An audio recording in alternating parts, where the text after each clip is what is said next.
اب میں پھر ایک بار پانی پینے کی سنتیں پیش کرنے کے لیے کاشفہ بنت نور عالم ملکانہ کو دعوت دیتی ہوں کہ آپ اپنا پروگرام پیش کریں۔ بسم اللہ الرحمن الرحیم۔ پانی پینے کی سنت 6 ہے۔ نمبر 1 دائیں ہاتھ سے پینا، نمبر 2 بیٹھ کر پینا، نمبر 3 دیکھ کر پینا، نمبر 4 بسم اللہ پڑھ کر پینا، نمبر 5 3 سانس میں پینا، نمبر 6 پینے کے بعد الحمدللہ پڑھنا۔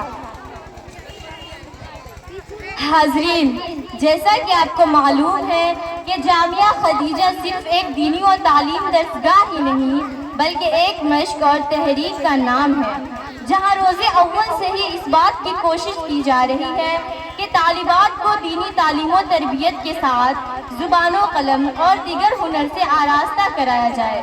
لہٰذا اس کام کے لیے ایک سابقہ ایک انجمن تہذیب للبنات قائم ہے، جس کے زیر اہتمام 2 بزم خدیجہ اور بزم آسیہ ہر جمعرات کو منعقد ہوا کرتا ہے۔ بچیاں ان بزموں میں اپنے معلمات کی نگرانی میں تقریری صلاحیت کو جلا بخشتی ہے، نیز بچوں کے اندر تحریر صلاحیت کو اجاگر کرنے کے لیے ایک ماہانہ دیواری پرچہ ندائے خدیجہ کے نام سے ہر ماہ پابندی سے شائع ہوتا ہے۔ حاضرین، تو اب بلا کسی تاخیر کے ایک اور خطیبہ کو آپ کے روبرو کر رہی ہوں۔ میری مراد عزیزہ عائرہ پروین بنت محمد حسن میگون موصوفہ دائس پر تشریف لائے اور تقریر پیش کریں۔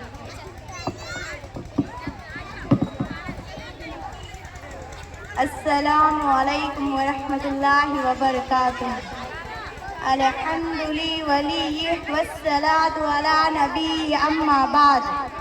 حضرات، سامعین و سامعات و معزز مہمانان اعظام، موقر اساتذہ کرام اور میری پیاری دینی بہنوں، محسن انسانیت خاتون النبی صلی اللہ علیہ وسلم کی بعثت سے پہلے قبل عورت کس حالت اور کس پوزیشن میں تھی، اس کا وقار اور اعتبار کیا تھا؟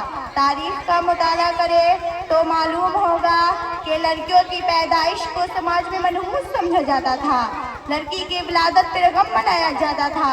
اسلام سے قبل وہ ایک عام شے تھی، مرد کے لیے بس عیش و عشرت کا سامان تھا، عورت کو اپنے نفس پر کوئی امتیاز نہ تھا، باقاعدہ اس کی خرید و فروخت ہوتی تھی۔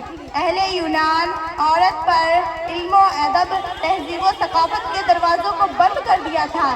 یہودیوں کا کہنا تھا کہ عورت مکار ہے، اس نے آدم علیہ السلام کو جنت سے نکالا اور ساری نعمتوں سے محروم کر دیا۔ اسی پر بس نہیں بلکہ لڑکیوں کو زندہ درگور کر دیا جاتا تھا۔ ایک شخص نبی اکرم صلی اللہ علیہ وسلم کی خدمت میں حاضر ہو کر عرض کیا کہ یا رسول اللہ، ہم زمانہ جاہلیت میں بت پرستی کیا کرتے تھے، اپنی لڑکیوں کو زندہ قتل کر دیا کرتے تھے۔ اس زمانہ میں میرے گھر ایک لڑکی پیدا ہوئی، جب وہ تھوڑی بڑی ہو گئی، چلنے پھرنے لگی اور بات چیت کرنے لگی تو ایک دن اس کو اپنے ساتھ گھر سے باہر لے کر گیا اور ایک کنویں میں ڈال دیا۔ اس وقت لڑکی کا جملہ تھا، اے میرے ابا فریاد ہے، اے میرے ابا فریاد ہے۔ اس واقعہ کو سن کر نبی اکرم صلی اللہ علیہ وسلم بہت روئے، یہاں تک کہ آپ صلی اللہ علیہ وسلم کی داڑھی مبارکہ تر ہو گئی۔ اس واقعہ سے اندازہ ہوتا ہے کہ لڑکیوں اور بیٹیوں کے وجود کو کس حد تک قابل نفرت سمجھا جاتا تھا، اپنا باپ قتل کرنے میں ذرا دریغ نہ کرتا تھا۔ یہ وہ دور تھا لیکن انسانیت نہ تھا، آدمی تو تھا لیکن آدمیت کرا رہی تھی، ہر جانب ظلم و ستم کا دور دورہ تھا، مگر اسلام نے عورتوں کو بڑا مقام عطا کیا۔ اسلام نے عورت کی نفرت کو دل و دماغ سے نکالا۔ نبی اکرم صلی اللہ علیہ وسلم نے رحم و کرم کا دستور، اللہ کی پیغام کی صورت بتایا کہ تم اپنی اولاد کو فقر و فاقہ کی وجہ سے نہ قتل کرو، ہم انہیں روزی دیتے ہیں اور تمہیں بھی۔ آپ صلی اللہ علیہ وسلم نے فرمایا، جس نے 3 بیٹیوں کی اس طرح پرورش کرے کہ ان کو اچھی تعلیم دے، ادب سکھائے اور بالغ ہونے کے بعد اس کا نکاح کر دے تو اس کے لیے جنت کی بشارت ہے۔ صحابہ کرام نے عرض کیا، 2 لڑکیوں کی پرورش کیا تو آپ صلی اللہ علیہ وسلم نے فرمایا اس کے لیے بھی یہی اجر ہے۔ اسلام نے ظلم و ستم کی چکی میں پیسی ہوئی اس سے پیار و محبت کرنے والی ہستی کو ذلت و پستی سے نکال کر عزت و وقار کے بلند مقام پر پہنچایا، اور جو انسان عورتوں کو محض خواہشات نفسانی کی پیاس بجھانے کا ذریعہ سمجھا جاتا تھا، اس کو قرآن کے پیغام کے ذریعے بتایا کہ عورتیں تمہارے لیے لباس ہے اور تم ان کے لیے لباس ہو. جس طرح لباس عیبوں کو چھپاتا ہے اسی طرح میاں بیوی ایک دوسرے کے لیے پردہ ہے. اسلام نے ماں کا درجہ بتلایا کہ ماؤں کے پاؤں تلے جنت ہے. جو اس کی خدمت کرے گا اسلام نے مرد کی طرح عورتوں کو بھی مال وراثت میں حصہ دیا.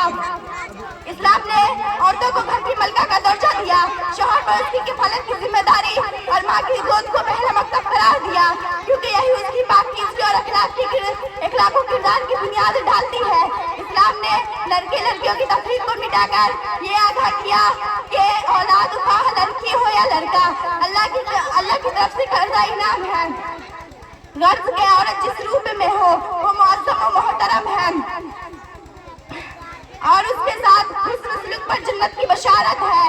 قرآن و حدیث کے خواہ بیٹی کی حیثیت سے ہو یا بہن کی حیثیت سے ہو یا بیوی کی حیثیت سے ہو, قرآن و حدیث کی روشنی میں ایک بڑی نعمت ہے. اللہ ہم انسانوں کو اس نعمت کی قدردان کی توفیق عطا فرمائے. وما آمین وما توفیق الا باللہ.